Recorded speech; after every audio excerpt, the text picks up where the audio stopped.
So hari ni kita nak masak telur itik, masak lomak cili api. Tak adalah lomak cili api sangat pun. Actually dah lama tak masak kan.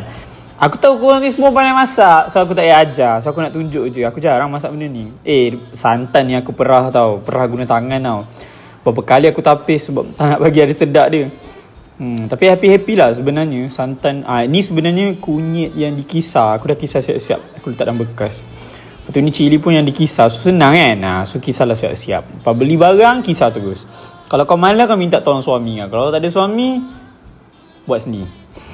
Masukkan serai, masukkan asam kopeng. Lepas tu aku memang suka masukkan ni dulu apa nama ni, daun kunyit.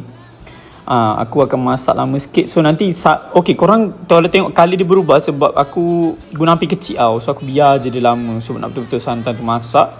Lepas aku masukkan telur tu sebiji. Tu dah siap. Senang je kan. Nampak? Kau kena masak lama sikit tau sebab telur kuning ni macam kau lah degil.